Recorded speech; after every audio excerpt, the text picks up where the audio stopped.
Think Zoom's version of Siri. Whatever. We're Zoom recording. Alexa. It's happening. I Yeah. don't know if I need to change the view. Okay, let's try that. I don't know if the view matters for recording. We'll find out. For recording. We'll find out.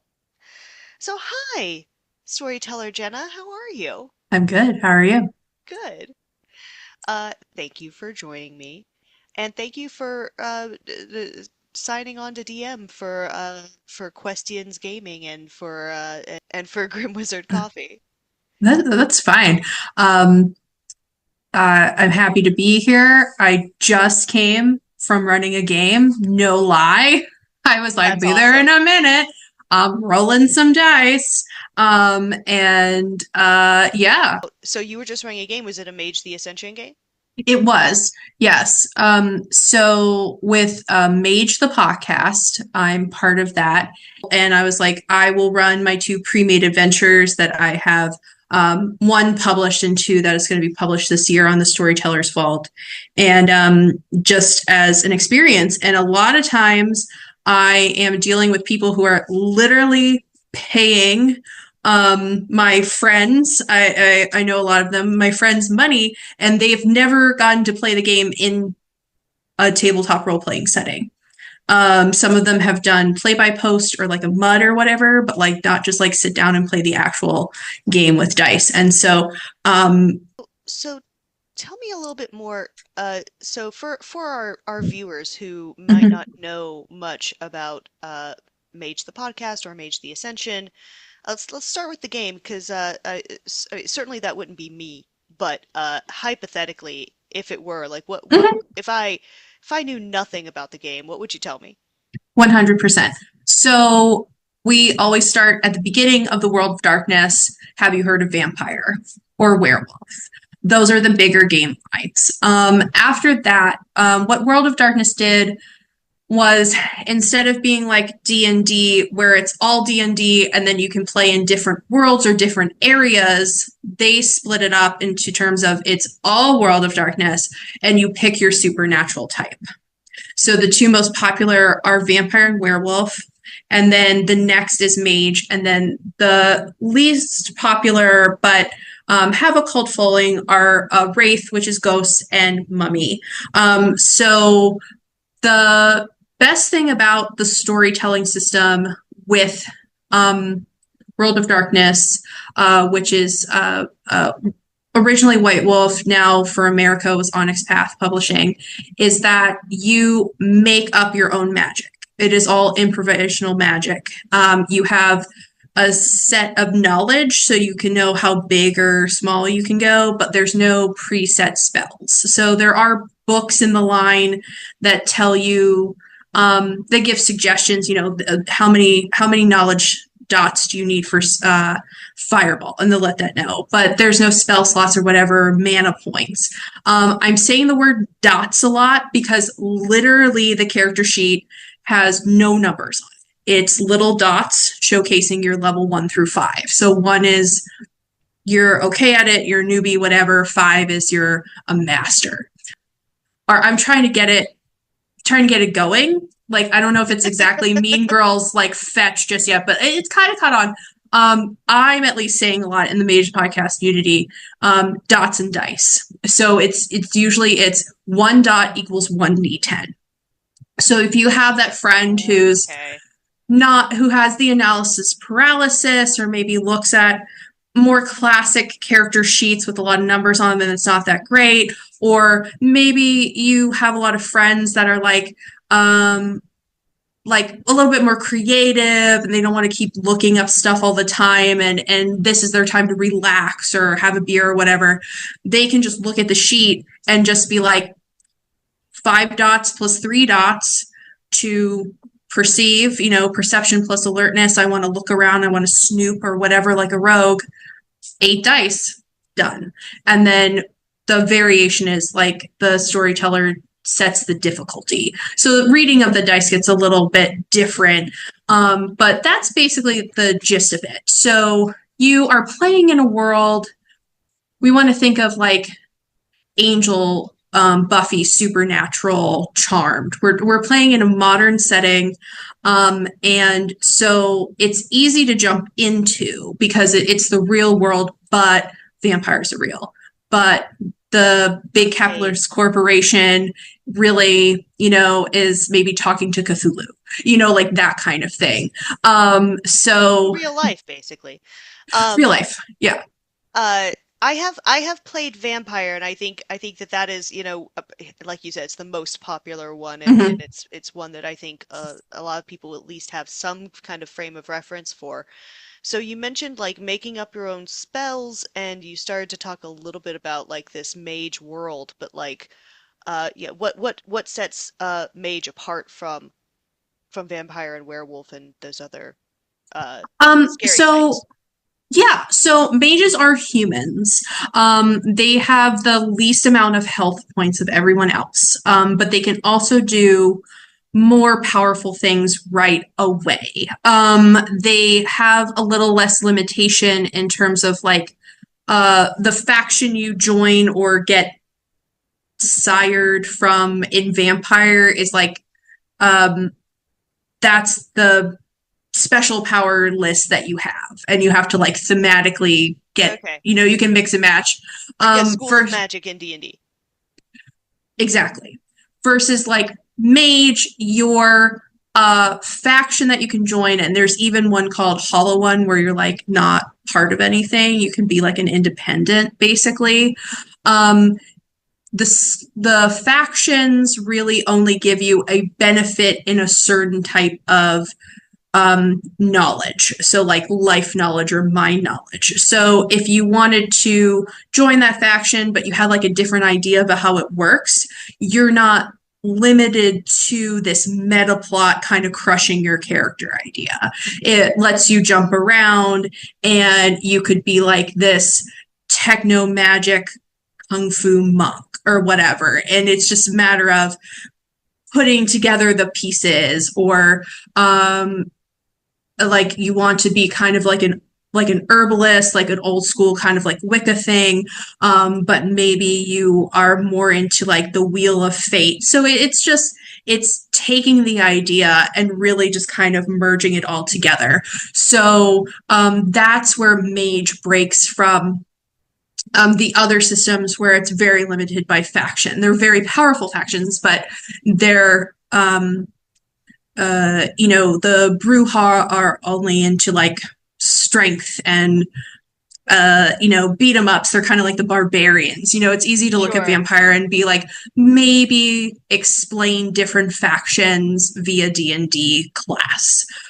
Where Mage kind of breaks those rules, and then you add the meta plot onto it in terms of like, well, how did you meet that? How did you meet that person? Because mages are kind of like maybe not known, or a cabal is what they call group of mages in the system, and that like how did you meet up with your group, and they can be different factions. They could be all the same, or they could be different factions. So it gives more player agency to who their character is. And the character sheet, I like to say the whole top part is I'm old, and so I'm going to say pieces of flair. You can kind of add different, um, like just add-ons, and this is how your character deals with things or whatever. So like everybody at like TGI Fridays has like a different pieces of flair with their suspenders. No two are the same buttons, and so no two are the same mage, but they all have control over this will working. So that's how they balance it out. It's made for more a little bit of like the impromptu player, or the player who's like maybe not going to follow the rules all the time, or remember to do that +1 on bless, kind of thing. But they're just like, hey, I want to shoot this bullet, curve it around the wall, have it hit the evil Agent Smith that's following us around. And you can really do any genre with it too, in terms of modern day. So you can do action adventure, spooky mysteries. You can go into what they call Horizon Realms and do fake D&D there, kind of thing. So it accepts all kind of like versions. So it's a really great way of getting people into gaming and understanding the headspace of playing a character versus just playing kind of like a math machine or a certain style of thing. So I like to say it's like really good for like people who are not math people, maybe a theater kid, not required, but a lot of theater kids like it. Also, if they're just like they want it's not exactly rules light, but it's kind of that medium in between Rules of medium. if you rules medium, I would say. Yeah. Well, that's very cool. Speaking of rules light and rules medium games, I'm going to segue into Mm-hmm. what I'm planning to run next Sunday at Grim Wizard. Um, I I'm running my first ever public non-D&D game, so I that's saw exciting. that. Yes. Yes. Uh, and it is called Never Tell Me the Odds, which, as many people I'm sure will know, is a line of Han Solo's from Star Wars. And it is very Star Wars-esque, and so we're doing it on Star Wars Day, May the 4th.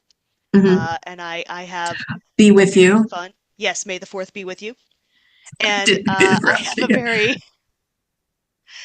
very fun little scenario planned, and some scoundrel sheets made up for selection, which is a bit of a challenge because it's very much a game designed for people to like make their characters in that moment.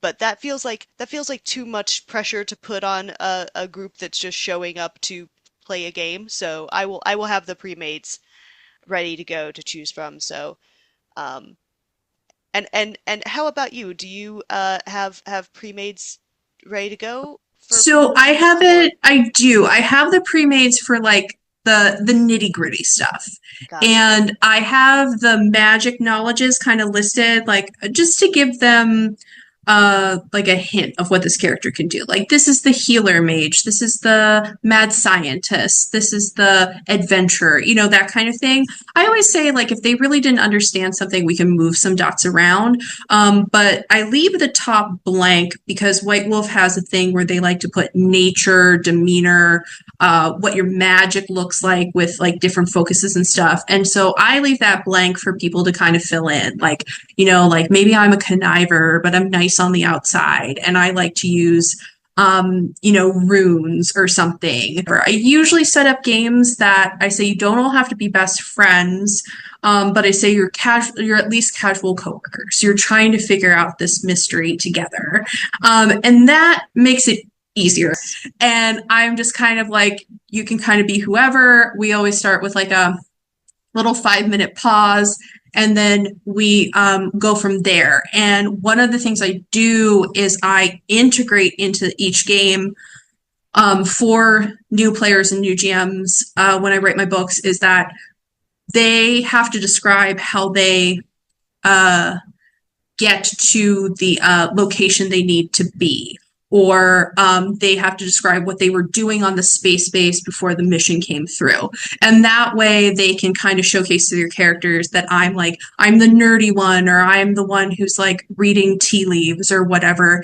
And they can have the little character showcase that everybody kind of wants to do, without having too much thrown at them thinking that they're going to take away from the plot time kind of thing. Gotcha. No, that's very cool. Thank Well, you. is there anything else that you would like to share about the game or about yourself? Anything coming up that I haven't asked about? I would just say, like, I'm really excited to be part of Questions. I've played games with you and your team before, so I'm really excited. I just feel it's a very safe space to exist, ask questions, be in like just such a cool space with Grim Wizard. Yeah, It's we just love Grim so Wizard. it's so Wonderful fun to partner. be in. It like really puts you in the vibes. Great food, great times, and it's just kind of like if you miss that kind of halcyon days, school experience of gathering around the table with friends, or you haven't had that and you've just been watching Critical Role or DesiQuest or Dimension 20 and you want to finally experience that, that the really great thing about Ian's Quest is that you can come in with no knowledge whatsoever and you will never be like turned away. Like it's always a learning experience. It's always fun. And so it's just, I think the biggest thing about these once a month is more kind of like, let's get more gamers out there. Let's get the gaming experience on people's dockets. Let's get And more gamers, let's tell more stories, let's have yeah, more laughs, let's have more good times with friends. That's what yeah. Questions Games is all about. It's what I am all about, and I am LizBob the DM. I should have probably said that before now. Uh, and thank you, Jenna, for joining me. No problem. And thanks for having me. And I hope a lot of people join us for this May the 4th and future events in the meantime if you can't make it. And see you around. Yeah, that will be Sunday, May the 4th at Grim Wizard at 4 p.m. Tickets are available at grimwizard.com.